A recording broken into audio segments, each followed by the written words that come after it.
Gaius Calpurnius Piso, Conspirator. Gaius Calpurnius Piso was a Roman senator in the 1st century. He was the focal figure in the Pisonian conspiracy of AD 65, the most famous and wide-ranging plot against the throne of Emperor Nero. Character and early life. Piso was extremely well-liked throughout Rome. Through his father, he inherited connections with many distinguished families, and from his mother great wealth. Piso came from the ancient and noble house of the Calpurnii, and he distributed his great wealth among many beneficiaries of all Roman social classes. Among a wide range of interests, Piso sang on the tragic stage, wrote poetry, played an expert game of Latrunculi, and owned a villa at Baiae. He was the son of the Consul Lucius Calpurnius Piso, and his wife Licinia, daughter of the Consul Marcus Licinius Crassus Frugi and sister of Marcus Licinius Crassus Frugi, a senator. Piso was tall, good-looking, affable, and an excellent orator and advocate in the courts. Despite these facts, Piso's overall integrity was questionable.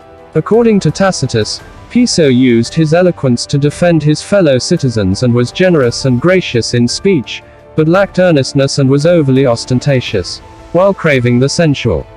In AD 40, the Emperor Caligula banished Piso from Rome after he took a fancy to Piso's wife, Livia Orestilla. Caligula forced Piso's wife to leave him, and then accused Piso of adultery with her in order to establish cause for banishment. Piso would return to Rome 1 year later, after Caligula's assassination. Pisonian conspiracy and death. Claudius recalled Piso to Rome, probably soon after his accession in AD 41. He was suffect consul in an unknown year.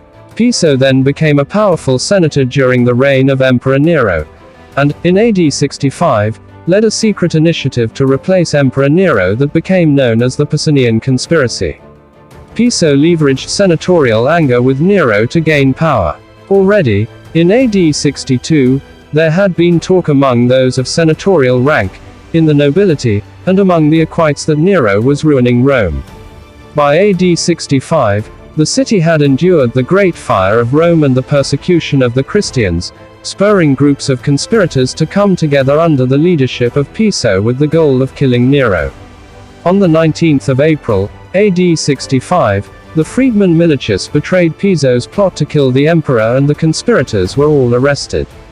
In all, 19 were put to death and 13 exiled, reflecting the massive scope of the conspiracy. Piso was ordered to commit suicide and so killed himself. Piso was survived by his son, Calpurnius Piso Galerianus, who married Calpurnia, daughter of Licinia Magna and Lucius Calpurnius Piso, who served as one of the consuls in 57.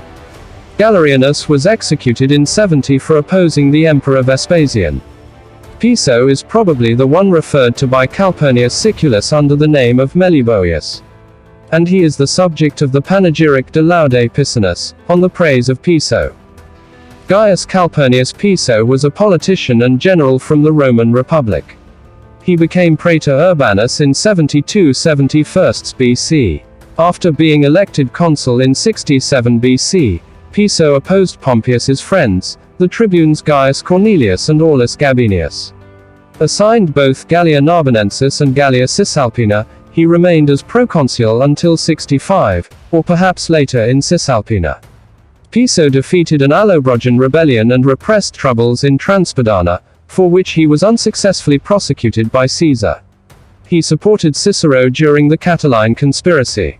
In 66 and 65 BC, Piso administered the province of Gallia Narbonensis as proconsul, and while there, he suppressed an insurrection of the Allobroges and repressed troubles in Transpadana. Like the other Roman nobles, he plundered his province, and was defended by Cicero in 63 BC when accused of robbing the Allobroges, and of executing unjustly a Cisalpine Gaul.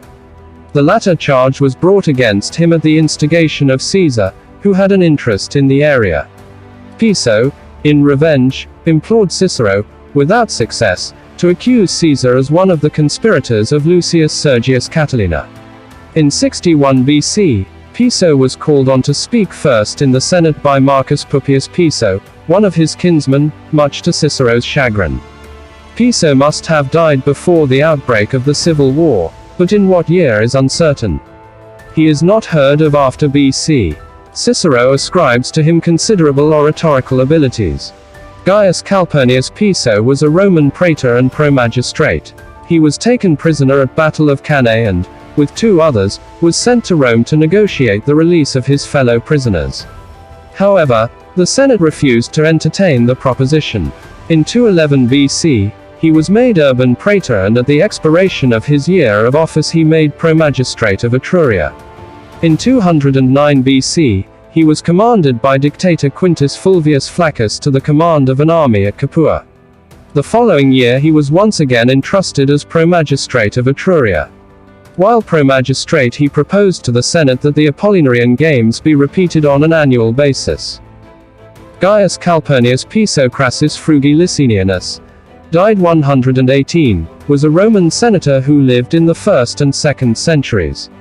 He served as suffect consul for the Nundinium January to April 87, replacing the Emperor Domitian. Crassus is best known for being suspected of plotting against the Emperor Nero, as a result of which he spent much of the rest of his life exiled from Rome to various locations. Crassus Frugi came from an old consular republican family. He could also trace his ancestry to the triumvir Marcus Licinius Crassus, and through an adoption of one of the triumvir's descendants was also a member of the gens Calpurnii. His ancestors included a number of men who had been consuls. Also Libo Rupilius Frugi, consul suffectus in 88, was his brother. For this reason, John D. Granger attributes to Crassus Frugi a strong antipathy towards the Emperor Nero, whose ancestry was not as illustrious as his, and the reason he plotted to overthrow Nero. Granger also describes Crassus as not intelligent, and Crassus' attempts to suborn some or all of the Praetorian Guard was soon detected. As Cassius Dio tells the tale, Nero invited him and his co-conspirators to sit beside him at a spectacle. Granger suggests the plebeian games of November 96, and in full view of the crowd handed them swords, ostensibly to inspect and see if they were sharp, as was often done, but really in order to show that he did not care even if he died then and there. In effect, Nero dared them to assassinate him, then and there. Crassus, realizing the futility of that action, backed down. Despite protests for a more severe punishment from the Senate, Nero then exiled Crassus and his wife to Tarentum. After Nero's death and Trajan's ascension to the throne, Crassus and his wife were recalled from exile, but he still proved himself treacherous, and Trajan exiled him again, this time to an island off the coast of Italy.